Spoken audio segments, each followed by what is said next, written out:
Hello friends, आज का ये वीडियो क्विज और डिस्कशन के फॉर्मेट में है और एसएससी जीडी, बिहार दरोगा और बीपीएससी पीटी के स्टूडेंटों को ध्यान में रख करके बनाया जा रहा है। अगर ये आपके लिए लाभदायक हो, उपयोगी हो तो इसे लाइक एवं सब्सक्राइब करें और मित्रों के साथ शेयर भी करें। देखेंगे, पहला ही प्रश्न है कि आरंभिक वैदिक काल में वर्ण व्यवस्था आधारित थी। पहला ही प्रश्न है कि आरंभिक वैदिक काल में वर्ण व्यवस्था आधारित थी। ऑप्शन है ए शिक्षा पर, बी जन्म पर, सी व्यवसाय पर और डी है जाति पर। आपको अपने यहाँ सोचना होगा, आप बनाइए इसको कि किस पर आधारित है। आरंभिक वैदिक काल में वर्ण व्यवस्था आधारित थी किस पर? शिक्षा पर, जन्म पर, व्यवसाय पर या फिर जाति पर। डी ऑप्शन कहता है जाति पर, तो इसका आंसर होगा व्यवसाय पर। वर्ण व्यवस्था वैदिक काल में वर्ण व्यवस्था किस पर आधारित थी? तो व्यवसाय पर, या फिर कह दें व्यवसाय पर, या फिर कह दें कर्म पर आधारित थी। कर्म पर आधारित थी, या फिर अगर हम और भी देखें तो कभी कभी कहता है कि यह रंग पर भी आधारित थी। व्यवसाय पर आधारित थी या कर्म पर आधारित थी या रंग पर आधारित थी। ठीक है, कहते हैं कि आरंभिक वैदिक काल। आरंभिक वैदिक काल, अगर हम वैदिक काल को देखेंगे थोड़ा सा कि वैदिक काल, अगर हम वैदिक काल को देखें तो वैदिक काल को दो भागों में बांटा जा सकता है। एक को आरंभिक वैदिक काल, आरंभिक वैदिक काल कह दें, आरंभिक वैदिक काल कह दें, या इसे पूर्व वैदिक काल भी कहते हैं या ऋग्वैदिक काल भी कहते हैं। और एक होता है उत्तर वैदिक काल, उत्तर वैदिक वैदिक काल। ठीक है, आरंभिक वैदिक काल 1500 से 1000 ईसा पूर्व के बीच होता है, 1000 ईसा पूर्व। जबकि यह जो उत्तर वैदिक काल है 1000 से 600 ईसा पूर्व के बीच का काल है। ठीक है, तो कहते हैं कि आरंभिक वैदिक काल या पूर्व वैदिक काल या ऋग वैदिक काल। जिसका आरंभिक वैदिक काल या पूर्व वैदिक काल या ऋग वैदिक काल जो भी कहें, इसका मुख्य स्रोत ऋग्वेद है। इसका मुख्य स्रोत ऋग्वेद है। ऋग्वेद जो है आरंभिक वैदिक काल या पूर्व वैदिक काल का मुख्य स्रोत है। ठीक है, और कहता है कि आरंभिक वैदिक काल में वर्ण व्यवस्था किस पर आधारित थी? तो व्यवसाय पर। कहता है कि ऋग्वेद के 10वें मंडल, ऋग्वेद के 10वें मंडल के पुरुष सूक्त में वर्णन है कि विराट पुरुष के मुख से ब्राह्मण की उत्पत्ति, भुजाओं से क्षत्रिय की उत्पत्ति, जांघ से वैश्य की उत्पत्ति और पैर से शूद्र की उत्पत्ति। अर्थात कहने का तात्पर्य यह है कि एक ही परिवार के लोग जो है कर्म के आधार पर या व्यवसाय के आधार पर उनके वर्ण अलग अलग थे। कि एक जो अगर पढ़ता लिखता है तो वह ब्राह्मण है, अगर लड़ता भिड़ता है तो क्षत्रिय है, अगर वह व्यवसाय करता है, खेती बाड़ी करता है तो वह वैश्य है, अगर वह तीनों वर्णों की सेवा करता है। जैसे ब्राह्मण, चार जो वर्ण थे, ब्राह्मण, क्षत्रिय, वैश्य और शूद्र। तो ये जो शूद्र है ये तीनों वर्णों की सेवा करते थे। जो तीन वर्ण हैं ब्राह्मण, क्षत्रिय, वैश्य, इनकी शूद्र की सेवा करते थे। और इस तरीके से आरंभिक वैदिक काल में वर्ण व्यवस्था किस पर आधारित थी? तो व्यवसाय पर। आपको बता दें, न पहला ऑप्शन है शिक्षा पर, जन्म पर। ना जन्म से उसका संबंध था, ना शिक्षा से संबंध था, ना जाति से संबंध था। आपको बता दें जो जाति की व्यवस्था है वह उत्तर वैदिक काल में आया। उत्तर वैदिक काल में जाति व्यवस्था आती है। कब से कब तक है? तो 1000 से 600 ईसा पूर्व। अर्थात 500 ईसा पूर्व गुजरने के बाद में 1000 से 600 ईसा पूर्व के बीच में यहाँ पर एक नई व्यवस्था दिखाई पड़ती है जो वर्ण व्यवस्था से आगे बढ़कर के होता है, उसे जाति व्यवस्था। और जाति व्यवस्था आज भी आप अपने यहाँ देखते होंगे। ठीक है, अगला क्वेश्चन देखें। दूसरा प्रश्न देखेंगे। कहता है कि सिंधु सभ्यता का सबसे बड़ा भवन अन्नागार किस स्थल से प्राप्त हुआ? सिंधु सभ्यता का सबसे बड़ा भवन अन्नागार किस स्थल से प्राप्त हुआ? ऑप्शन देकर के रखा है हड़प्पा, बी मोहनजोदड़ो, सी लोथल, डी कालीबंगा। ठीक है, ऑप्शन है हड़प्पा, मोहनजोदड़ो, सी लोथल, डी कालीबंगा। इसमें आपको आंसर बनाना है, बनाइए आप। इसमें आंसर होगा बी मोहनजोदड़ो। मोहनजोदड़ो से सिंधु घाटी सभ्यता या हड़प्पा सभ्यता भी कहते हैं इसे, या भारत की पहली नगरीय सभ्यता भी कहते हैं। सिंधु सभ्यता का सबसे बड़ा भवन या अन्नागार, सिंधु सभ्यता का सबसे बड़ा भवन अन्नागार किस स्थल से प्राप्त हुआ? तो आंसर है मोहनजोदड़ो से। ठीक है, अब देखेंगे कि हम मोहनजोदड़ो जो है पहली बार 1922 ईस्वी में आर.डी. बनर्जी या रखालदास बनर्जी, आर.डी. बनर्जी के द्वारा इसकी खुदाई हुई और उसमें जो है सबसे बड़ा भवन जो दिखाई पड़ता है, सबसे बड़ा भवन दिखाई पड़ता है वह 45 और 15 इस तरीके से 45 मीटर और गुणा 15 मीटर का चौड़ा इतना बड़ा भवन था जो अन्नागार था। क्या था? अन्नागार था। और इसका साक्ष्य कहाँ मिला? तो मोहनजोदड़ो से। मोहनजोदड़ो से की जब खुदाई हुई आर.डी. बनर्जी के द्वारा 1922 में जब खुदाई किया गया तो ऐसा नहीं कि सिर्फ अन्नागार ही मिले, इसके अलावा यहाँ स्नानागार भी मिला। क्या मिला? स्नानागार भी मिला। यही नहीं मिला, योगी की मूर्ति मिली, योगी की मूर्ति मिलती है। इसके बाद में यहाँ से कांस्य की नृत्य करती हुई मूर्ति मिलती है, कांसे की नृत्य करती मूर्ति भी मिलती। तो बहुत सारी चीजें जो है जब मोहनजोदड़ो का खुदाई हुआ तो बहुत सारी चीजें मिली, जिसमें प्रमुख है अन्नागार। कई बार परीक्षाओं में पूछ चुका है अन्नागार को, स्नानागार को, योगी की मूर्ति को। इसके फिर बाद में ये कांसे की नृत्य मूर्ति, पशुपति शिव की मूर्ति, ये सारी जो मूर्तियां हैं कहाँ से मिली हैं? मोहनजोदड़ो से। तो फिर प्रश्न बनता है कि ये मोहनजोदड़ो कहाँ है? तो मोहनजोदड़ो जो है पाकिस्तान के सिंध प्रांत के लरकाना जिला में है।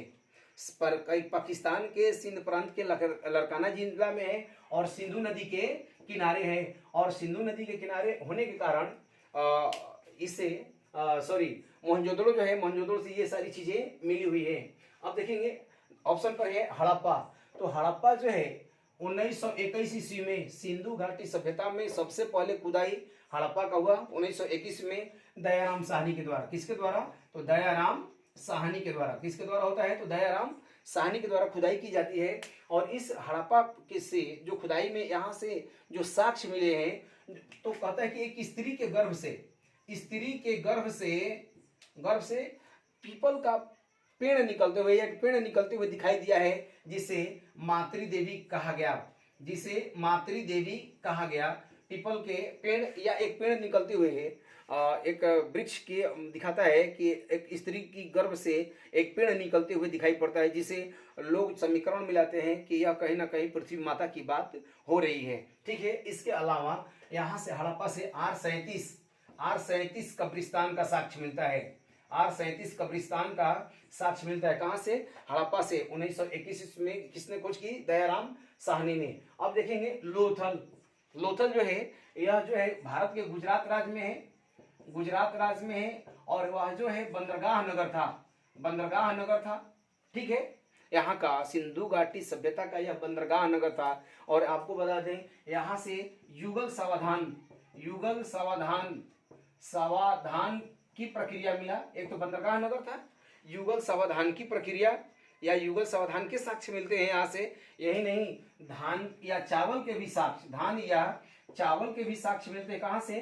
तो लोथल से। यही नहीं, एक बात और है कि सिंधु घाटी सभ्यता में जितने भी नगर थे, आपको बता दें सिंधु घाटी सभ्यता में जितने भी नगर थे उनके जो मकान हैं गली में, उनके मकान के दरवाजे गली में खुलते थे, जबकि लोथल के दरवाजे जो हैं मुख्य सड़क पर घर के दरवाजे जो है मुख्य सड़क पर खुला करते थे।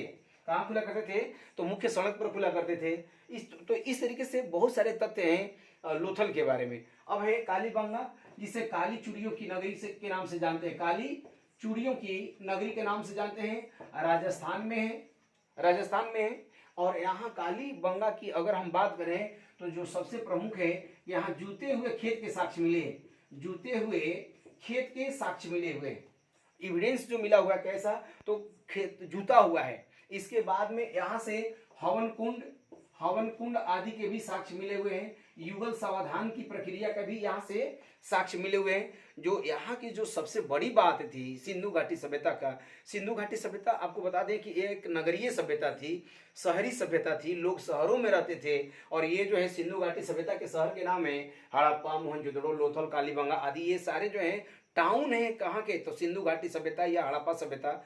इसे प्रथम नगरीय सभ्यता के नाम से भी जाना गया है या कांस्य युगीन सभ्यता के नाम से भी, बहुत सारे नाम हैं इनके। ठीक है, तो ये जो शहर थे और इन शहरों की विशेषता थी कि यह जो नगरीय थे और यह जो शहर थे दो प्रमुख भागों में बटे हुए थे। पूर्वी शहर, ये पश्चिमी शहर और पूर्वी शहर। ये पूर्वी शहर हुआ करता था और ये पश्चिमी शहर हुआ करता था। और यह जो है अलग अलग प्राचीर से घिरे हुए थे और लगभग सभी शहरों का एक ही जैसी व्यवस्था थी, एक जैसी व्यवस्था थी। ठीक है, तो ये सारी एक जैसी व्यवस्था होने के बाद भी कालीबंगा के जो घर थे कच्ची ईंटों के बने होते थे। घर जो है कच्ची ईंटों के बने होते थे, जबकि अन्य जो शहर हैं उनके घर कैसे बनने होते थे, तो पक्की ईंटों के। ठीक है, अगला क्वेश्चन देखें। अगला प्रश्न देखेंगे, तीसरा नंबर प्रश्न है, सिंधु घाटी के घर किसके बनाए जाते थे? सिंधु घाटी में जो घर थे वह किसके बनाए जाते थे? ऑप्शन दिया है बांस, बी है ईंट, सी है पत्थर और डी है मिट्टी। ऑप्शन है, फिर से देखेंगे, बांस, ईंट, पत्थर और मिट्टी आपको बनाना है। ठीक है, इसमें आंसर होगा ईंट। सिंधु घाटी के घर किसके बनाए जाते थे? तो ईंटों के घर बनाए जाते थे, आपको बता दें। और यह जो ईंट थे पक्की ईंटों से घर बनाए जाते थे। सिंधु घाटी सभ्यता के चाहे जितने भी नगर हों, अगर हम मोहनजोदड़ो की बात करें, हड़प्पा की बात करें, लोथल की बात करें, धौलावीरा की बात करें, चन्होदड़ो की बात करें या बनवाली की बात करें, जिसकी भी बात करें, जितने भी नगर थे उनके घर कैसे बने? पक्की ईंटों के बने। लेकिन एकमात्र ऐसा शहर था, एकमात्र ऐसा स्थल था जिसका घर कच्ची ईंटों का बना और उसका नाम है कालीबंगा। जो राजस्थान में था, जिसे काली चूड़ियों की नगरी के नाम से भी जाना जाता था। कालीबंगा के घर कच्ची ईंटों के बने होते थे, लेकिन इसके फर्श में अगर आप जाएंगे तो इसके फर्श में पक्की ईंटों का प्रयोग किया जाता था। इसके फर्श में किसका प्रयोग किया जाता था? तो पक्की ईंटों का प्रयोग किया जाता था। ठीक है, अब देखेंगे सिंधु घाटी सभ्यता की घर की बात कर रहा है, तो अगर हम इनके नगरीय व्यवस्था की चर्चा करें या देखें, तो सिंधु घाटी सभ्यता के अगर हम नगर की चर्चा करते हैं तो देखेंगे कि जितने भी नगर थे वो दो भागों में बटे थे। सिंधु घाटी का जो पैटर्न था, जो नगरीय व्यवस्था का या नगर नियोजन का पैटर्न था, तो ये दो भागों में बटे थे। इसको पूर्वी नगर कहा जाता था और इसको पश्चिमी नगर के नाम से जाना जाता था। दो अलग अलग भागों से, अलग अलग घेरों से बंधे हुए थे। और इस पश्चिमी जो नगर था यह थोड़ी ऊंचाई पर था, इसलिए इसे विद्वानों ने दुर्ग या टीला कहा और कहा कि इसमें जो है वीआईपी लोग रहते होंगे या राजन्य वर्ग के लोग रहते होंगे या धनी बनी परिवार के लोग रहते होंगे पश्चिमी इलाकों में, जबकि पूर्वी इलाकों में जन सामान्य के लोग रहते थे। और इन जो भी नगर थे वो नगर जो आपको बता दें ग्रिड पैटर्न या चेसबोर्ड पद्धति पर आधारित थे। ऐसे चेसबोर्ड पद्धति पर आधारित थे, यानी 3 मुख्य सड़कें थी, इसके बाद गलियों से आकर के सड़कें लग रही थी और उन सड़कों पर घर बनाए जाते थे और घर बना करके लोग रहते थे। और वो जो घर था किसका बना होता था? तो ईंटों का, और वो अभी ईंट कैसा था? पक्की ईंटों का। ठीक है, अगला प्रश्न देखेंगे। अगला प्रश्न है कि भगवान बुद्ध ने पहली बार कहां पर उपदेश दिए? बड़े ही परीक्षा में पूछा जाता है इन प्रश्नों को कि भगवान बुद्ध ने पहली बार कहां पर उपदेश दिए। ऑप्शन देकर के रखा है, ए बोध गया, बी सारनाथ, सी कुशीनगर और डी है लुम्बिनी। फिर से देखेंगे, ऑप्शन है ए बोध गया, सी सारनाथ, बी सारनाथ, सी कुशीनगर और डी लुम्बिनी। इसमें आंसर बताना होगा आपको। इसमें आंसर है भगवान बुद्ध ने अपना पहली बार उपदेश कहां दिया? तो सारनाथ में दिया। सारनाथ आप जानते हैं कि यह सारनाथ यूपी में है। कहाँ है? यूपी में। और यहीं पर भगवान बुद्ध ने अपने जो 5 मित्र थे, जो कौंडिये, भदिये, बपी जैसे कुछ जो ब्राह्मण थे, उनको सारनाथ में 5 ब्राह्मणों को उन्होंने पहली बार उपदेश दिया, जिसे धर्म चक्र प्रवर्तन के नाम से, बौद्ध धर्म में इसे धर्म चक्र प्रवर्तन कहा गया। भगवान बुद्ध ने जब पहली बार सारनाथ में 5 ब्राह्मणों को उपदेश दिया उसे धर्म चक्र प्रवर्तन कहा गया। ठीक है, अब है ऑप्शन ए, देखेंगे बोध गया। तो बोध गया में भगवान बुद्ध को ज्ञान की प्राप्ति हुई। किसकी? तो ज्ञान की प्राप्ति हुई। ज्ञान की प्राप्ति होती है कहां पर? तो बोध गया में। और ज्ञान की प्राप्ति करने के बाद ही ये बुद्ध कहलाए। भगवान को, ये पहले इनका बचपन का नाम सिद्धार्थ था, अब ज्ञान प्राप्ति होने के बाद बुद्ध कहलाए, या तथागत लोग कहने लगे, या इन्हें शाक्य मुनि के नाम से भी जाना गया। और जैसे ही ज्ञान प्राप्त हुआ, या निर्वाण, बौद्ध धर्म में इसे निर्वाण प्राप्ति भी कहते हैं। निर्वाण की प्राप्ति होती है कहां पर? बोध गया में। भगवान बुद्ध को ज्ञान की प्राप्ति कहां होती है? बोध गया में। और वह भी कब? 35 वर्ष की आयु में। 35 वर्ष की आयु में इसे बौद्ध धर्म में जब इनको ज्ञान प्राप्त हुआ तो उसे निर्वाण प्राप्ति कहा गया। और निर्वाण प्राप्ति के बाद ही भगवान बुद्ध को प्रज्ञावान कहा गया, बुद्ध कहा गया, तथागत कहा गया, या शाक्य मुनि कहा गया, या फिर निर्वाण प्राप्त करता कहा गया। बहुत सारी बातें की गई। ठीक है, अब देखेंगे कुशीनगर। तो कुशीनगर में 483 ईसा पूर्व में, 483 ईसा पूर्व में कुशीनगर यूपी में है। ठीक है, और कुशीनगर में इनकी मृत्यु हो जाती है। और इस मृत्यु को महाभिनिष्क्रमण कहा गया, महापरिनिर्वाण कहा गया। महापरिनिर्वाण कहा गया। कुशीनगर में जब इनकी मृत्यु होती है तो उसे महापरिनिर्वाण कहा गया। अब देखेंगे 563 ईसा पूर्व लुम्बिनी जो है, यह जो लुम्बिनी आप देख रहे हैं, यह लुम्बिनी नेपाल की तराई में है। और 563 ईसा पूर्व में भगवान बुद्ध का जन्म होता है। कहां पर? लुम्बिनी में। पिता का नाम, माता का नाम अगर देखेंगे तो पिता का नाम सुदोधन था, जबकि माता का नाम महामाया। क्या था? महामाया। और जन्म कहाँ हुआ था? लुम्बिनी में। तो लुम्बिनी में जन्म होता है, कुशीनगर में मृत्यु होती है। ठीक है, और भगवान बुद्ध को सारनाथ में भगवान बुद्ध अपना पहला उपदेश देते हैं, और बोध गया में उनको ज्ञान की प्राप्ति होती है। एक प्रश्न और भी कई बार बनता है और स्पष्ट रूप से बनता है, कई बार परीक्षा में पूछा गया है कि भगवान बुद्ध ने अपना सारनाथ में पहला उपदेश दिया, लेकिन सर्वाधिक उपदेश कहां पर दिया? तो श्रावस्ती। सर्वाधिक अगर पूछे तो कहां पर? श्रावस्ती। कोसलों की राजधानी थी, और कोसलों की राजधानी में रुकते थे, बरसात के दिनों में रुकते थे, और वहां ज्यादा से ज्यादा उपदेश देते थे, लोगों को बौद्ध धर्म में दीक्षित करते थे। कौन? भगवान बुद्ध। ठीक है, अगला क्वेश्चन देखेंगे। अगला प्रश्न है, चित्रकला की गंधार शैली का सूत्रपात किसके द्वारा किया गया? चित्रकला की गंधार शैली की बात करते हैं कि यह जो गंधार शैली है, इस गंधार शैली का सूत्रपात किसके द्वारा किया गया? ऑप्शन देकर के रखा है, हीनयान, बी महायान, सी श्वेतांबर और डी दिगंबर। आपको बताना है कि इसमें से कौन सा आंसर होगा। ठीक है, हीनयान, महायान, श्वेतांबर, दिगंबर। इसमें आंसर होगा बी महायान। आपको बता दें, गंधार शैली का सूत्रपात महायान संप्रदाय के द्वारा। बौद्ध धर्म के देखेंगे तो बौद्ध धर्म में दो संप्रदाय, हीनयान और महायान सुनेंगे।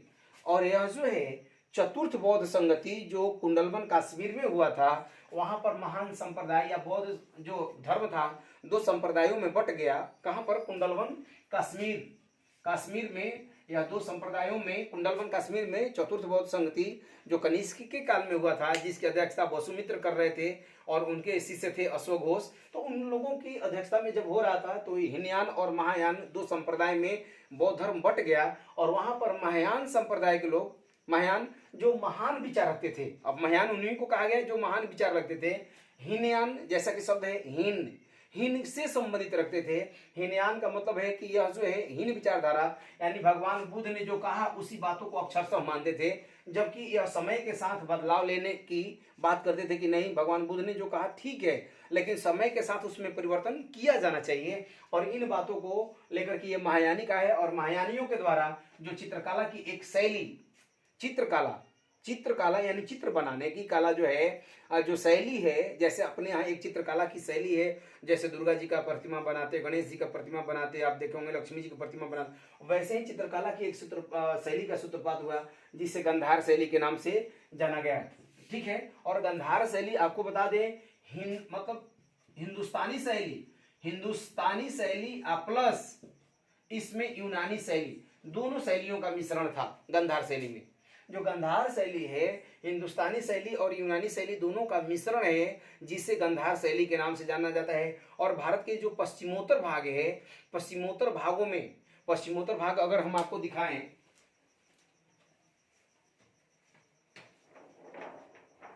देखेंगे तो ये भारत का जो यह भाग आप देख रहे हैं, ये पश्चिमोत्तर भाग, ये जो भारत का जो ये भाग देखते हैं, इन इलाकों में गंधार शैली ज्यादा विकसित था, गंधार शैली ज्यादा विकसित था। और आपको यह भी बता दें कि गंधार शैली में सर्वाधिक बुद्ध की मूर्तियां, सर्वाधिक अगर पूछे कि किस कला में भगवान बुद्ध की सर्वाधिक मूर्तियां बनी, तो गंधार शैली में। किसमें? गंधार शैली में।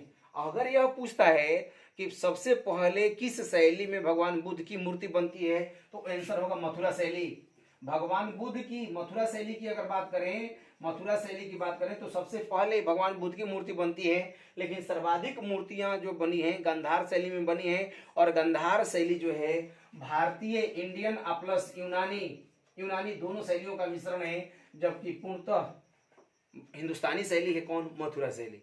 इसमें भगवान बुद्ध को गंधार शैली में जाएंगे, कहीं भी देखेंगे तो भगवान बुद्ध को एक राजा महाराजा की तरह जो है पूरे हट्टा कट्टा दिखाया गया है। लेकिन आप देखेंगे कि अभय मुद्रा में है या फिर पद्मासन की मुद्रा में, इस तरीके से मुद्रा बना करके रखा गया है।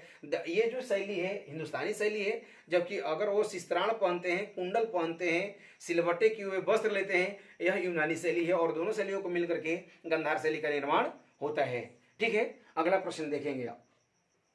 देखेंगे अगला प्रश्न को, बौद्धों के पवित्र अवशेषों पर निर्मित गुंबदाकार छत वाली वो अर्धगोलाकार संरचना को क्या कहा जाता है? फिर से देखेंगे क्वेश्चन को, बौद्धों के पवित्र अवशेषों पर निर्मित गुंबदाकार छत वाली अर्धगोलाकार संरचना को क्या कहा जाता है? ऑप्शन देकर रखा है, ए स्तूप, बी स्तंभ, सी एकास्म और डी विहार। फिर से देखेंगे ऑप्शन को, स्तूप, बी पहला है ए ऑप्शन है स्तूप, बी है स्तंभ, सी एकास्म और डी विहार। इसमें आंसर आपको बनाना है। इसमें आंसर अगर होगा तो आंसर है ये स्तूप। स्तूप कहता है कि बुद्ध बौद्धों के पवित्र अवशेषों पर, बौद्ध की जगह पर भगवान बुद्ध के अवशेषों पर निर्मित अर्धगुंबदाकार, जैसे भगवान बुद्ध के जो अवशेष हैं, मान लें कि कहीं बाल हो, कहीं दांत हो, कहीं हड्डी हो, कहीं खड़ाऊ हो, और उन हड्डी या खड़ाऊं को यहाँ रख करके और उस पर जो अर्धगुंबदाकार शैली में जो छत वाली संरचना थी, तो आप देखेंगे कि यहाँ पर इस तरीके से छत्र बना दिया जाता था। ये जो है इस तरीके से लेकर के और इस तरीके से ऊपर ले जाकर के इस तरीके अर्धगोलाकार संरचना यहाँ भी बना दिया जाता था, छत्र बना दिया जाता था। और इसके ऊपर जो है वेष्टिनी बना दी जाती थी। और यहाँ पर आएंगे जो प्रवेश द्वार था, इसे तोरण द्वार कहा जाता था। ये तोरण द्वार था, ये वेष्टिनी है, ये वेष्टिनी थी। और यह जो था इसको कहेंगे छत्र था। और इस प्रकार की संरचना होती थी किसका? स्तूप का। चाहे आप सांची का स्तूप जाकर के देखें मध्य प्रदेश में, भरहुत मध्य प्रदेश में ही है, यहाँ पर देखें अमरावती का स्तूप देखें आंध्र प्रदेश में, तो ये सारी की सारी संरचनाएं अर्धगोलाकार के रूप में दिखाई पड़ेंगी। और भगवान बुद्ध से जुड़े जो भी बातें हैं, चाहे उनके दांत कहीं पर रखे हों या उनके कहीं खड़ाऊ रखे हों या उनके कुछ वस्त्र रखे हों, तो उन चीजों को रख करके उन अवशेषों पर जो भवन बनाए गए, जो स्थापत्य कला बनाया गया, दैट्स नेम स्तूप। वह स्तूप है। और इस स्तूप जो है ऐसे भी कह सकते हैं कि बौद्ध धर्म के लोग यहाँ पूजा पाठ या अर्चना करने या अपनी आराधना करने के लिए आया करते थे, या बौद्धों का पूजा पाठ करने वाला जो स्थापत्य है या करने वाला जो भवन है उसे स्तूप के नाम से जाना जाता है। ठीक है। अब देखेंगे स्तंभ। स्तंभ का मतलब एक पिलर की बात करता है, पिलर। एकाश्म पिलर, जैसे अशोक के जो पिलर की हम बात करेंगे या अशोक के पिलर का हम लोग स्टडी करेंगे, देखेंगे तो एकाश्म पत्थर, एक ही पत्थर के, आप कभी चले जाइए गाजीपुर में या सारनाथ में चले जाइए, वहां देखेंगे कि एक ही पत्थर से, एक ही पत्थर जो है एकाश्म पत्थर से स्तंभ से बना हुआ है, अशोक के जो भी स्तंभ है उससे बने हुए। तो ठीक है। अब देखेंगे बौद्ध विहार। विहार बड़े सुने होंगे, बौद्ध विहार, जहां पर बौद्ध भिक्षु रह करके रहा करते थे। बौद्ध भिक्षु जहां रहा करते थे, बौद्ध भिक्षु जहां रहा करते थे उसे बौद्ध विहार कहा गया। बौद्ध विहार कहा गया, यानी बौद्ध भिक्षु जहां रह करके अपना जीवन यापन करते थे वह बौद्ध विहार था। और जहां पर वो पूजा अर्चना करते थे स्तूप, और ये अर्धगोलाकार संरचना वाली थी, वेष्टनी हुआ करता था, इस पर छत्र लगे थे, और यह जो बना था तोरण द्वार बना था, और ये तोरण द्वार पूरी तरीके से डेकोरेटेड या सुसज्जित होते थे। ठीक है। अगला प्रश्न को देखेंगे। अगला प्रश्न, महावीर स्वामी का जन्म किस क्षत्रिय गोत्र में हुआ? बड़ा ही जाना पहचाना प्रश्न है। महावीर स्वामी का जन्म किस क्षत्रिय गोत्र में हुआ? ऑप्शन है ए शाक्य कुल, बी कौशल, सी लिच्छवी और डी है ज्ञात्रिक। आपको आंसर बनाना है। ऑप्शन है ए शाक्य, बी कौशल, सी लिच्छवी और डी है ज्ञात्रिक। इसमें आंसर होगा डी ज्ञात्रिक कुल। भगवान महावीर का जन्म किस कुल में हुआ था? तो ज्ञात्रिक कुल में हुआ था। और यहाँ इनका जन्म अगर पूछे कि कहां पर हुआ था, तो वैशाली। कहां हुआ था? वैशाली में। वैशाली में हुआ था। अगर हम इनके पारिवारिक पृष्ठभूमि को देखें, 540 ईसा पूर्व में, 540 ईसा पूर्व में इनका जन्म हुआ था। और इनकी मृत्यु को भी देख लें तो 468 ईसा पूर्व में। ये इनके जन्म और मृत्यु का डेट है। जानना चाहिए हम लोगों को कि ज्ञात्रिक कुल में जन्म लिए, वैशाली में लिए, 540 ईस्वी में जन्म होता है और 468 ईस्वी में इनकी मृत्यु हुई। इनके पिता का नाम सिद्धार्थ था। माता का नाम देखेंगे त्रिशला। माता का नाम त्रिशला। पत्नी का नाम अगर देखेंगे तो यशोदा है। पुत्री का नाम प्रियदर्शना है। और जो दामाद है उनका नाम है जमाली। दामाद का नाम है जमाली। यह इनकी पारिवारिक पृष्ठभूमि थी किनका? भगवान महावीर का। और भगवान महावीर को ये 24वें तीर्थंकर थे, जैन धर्म के 24वें तीर्थंकर थे।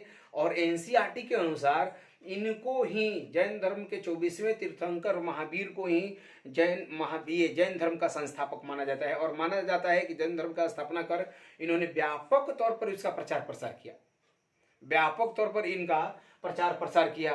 तो किस कुल में जन्म होता है? तो महावीर का जन्म ज्ञात्रिक कुल में होता है, वैशाली में 500 इतना से लेकर यहाँ तक मृत्यु होती है। सिद्धार्थ, त्रिशला, यशोदा, प्रियदर्शना, ये इनकी पारिवारिक पृष्ठभूमि है। अब देखेंगे लिच्छवी, इनकी माता जो है, भगवान महावीर की माता जो त्रिशला है, त्रिशला, यह लिच्छवी कुल की थी। याद रखेंगे, भगवान महावीर की माता किस कुल की थी? लिच्छवी कुल की थी। अब देखेंगे ऑप्शन है ए शाक्य कुल। भगवान बुद्ध है, ये शाक्य कुल में जन्म लिए थे। इनके जो पिता थे सुदोधन थे और ये शाक्य कुल के थे। जबकि इनकी माता, भगवान बुद्ध की माता, जो ये बी ऑप्शन पर देखेंगे कौशल है, तो भगवान बुद्ध की माता, ये बुद्ध की जो माता है महामाया कुशल नरेश या कुशल की थी, रहने वाली थी। ठीक है। हम लोग ये दोनों ही देख लिए, ये भगवान बुद्ध के माता पिता का कुल देख लिए, और यहाँ पर भगवान महावीर के भी माता पिता का कुल देख लिए। ठीक है। अगला क्वेश्चन देखा जाए। अगला प्रश्न देखेंगे, निम्नलिखित में से किस व्यक्ति का नाम देवानाम प्रियदर्शी था? अगला प्रश्न करता है कि निम्नलिखित में से किस व्यक्ति का नाम देवानाम प्रियदर्शी, अगर हम पाली भाषा में कहें तो प्रियदर्शी कहता है, या फिर अगर हिंदी में कहें तो देवानाम प्रियदर्शी कहा गया। ऑप्शन है आपके लिए ए चंद्रगुप्त मौर्य, बी अशोक, सी महात्मा बुद्ध और डी भगवान महावीर। 4 ऑप्शन देकर के रखा है। फिर से है चंद्रगुप्त मौर्य, बी अशोक, सी महात्मा बुद्ध और डी भगवान महावीर। किसे प्रियदर्शनी कहा गया? आप आंसर बनाइए। इसमें आंसर है अशोक। मौर्य वंश का शासक है। मौर्य वंश का शासक है। और आपको बता दें भारत में 2 महान शासक हुए, उन महान शासकों में से एक महान शासक का नाम है अशोक। महान शासक का क्या नाम है? अशोक, जो अपने को देवानाम प्रिय प्रियदर्शी के नाम से जानता है, या कहता है कि हम क्या है? देवों के प्रिय हैं। देवानाम प्रिय प्रियदर्शी का मतलब क्या है? हम देवों के प्रिय हैं। कैसे हैं? तो देवों के प्रिय हैं। ठीक है, तो इस तरीके से अशोक अपने को देवानाम प्रिय प्रियदर्शी कहता है। सुनेंगे, अशोक जो है अपने अभिलेखों के माध्यम से अपनी जनता को संबोधित करता है, अपनी प्रजा को संबोधित करता है। और उस संबोधन में सभी जगह अशोक के जगह पर उसका नाम मिलता है क्या? देवानाम प्रिय प्रियदर्शी। केवल 4 जगह ऐसे अभिलेख मिले हैं, वो भी लघु शिलालेख हैं। लघु शिलालेखों में अशोक का नाम अशोक मिलता है। अशोक नाम मिलता है केवल 4 में। मास्की देखेंगे 4 है, मास्की, गुर्जरा, निटूर जगह का नाम है, उड्डे गोलम। ये 4 जो जगह है, इन 4 जगहों से जो भी हमें लघु शिलालेख मिले हैं, उन लघु शिलालेखों में अशोक नाम मिलता है। बाकी जितने भी लघु शिलालेख हों या फिर बृहद शिलालेख हों, स्तंभ लेख हों या लघु स्तंभ लेख हों या कलिंग का पृथक शिलालेख हों, ये सारे शिलालेखों में एक ही नाम मिलता है, देवानाम प्रिय प्रियदर्शी। और वो कौन बोलता है अपने को? अशोक। और किस वंश का शासक है? तो मौर्य वंश का शासक है। और अशोक की महानता इसमें है कि अशोक ने शुरुआत में जो कामशोक चंडशोक कहा जाता था, लास्ट में क्या, अपने शासन के कुछ ही वर्षों के बाद वह हथियार रख करके और भारत में शासन करता है। हथियार को रख करके शासन करने वाला शासक हुआ कौन? तो अशोक। ठीक है, अब देखेंगे चंद्रगुप्त मौर्य। ऑप्शन ए पर चंद्रगुप्त मौर्य, ये मौर्य वंश का संस्थापक था। ये मौर्य वंश का क्या थे? संस्थापक थे। कौन? चंद्रगुप्त मौर्य। महात्मा बुद्ध ने बौद्ध धर्म को चलाया। बौद्ध धर्म को चलाने वाला या बौद्ध संघ को चलाने वाला कौन है? तो महात्मा बुद्ध, जिन्हें लाइट ऑफ एशिया के नाम से भी जाना गया। लाइट ऑफ एशिया के नाम से भी जाना गया, यानी पूरे एशिया का प्रकाश पुंज कहें या ज्योति प्रकाश कहें, उन किसको बोला जाता है? महात्मा बुद्ध को। भगवान महावीर ने जो धर्म चलाया या धर्म चलाया, उसका नाम है जैन धर्म। और ये जैन धर्म देखेंगे कि व्यवसायी वर्ग के लोगों ने सबसे ज्यादा पसंद किया, व्यवसायी वर्ग, क्योंकि यह सत्य और अहिंसा, मुख्य रूप से अहिंसा पर बल देता है। ठीक है, अगला क्वेश्चन को देखेंगे।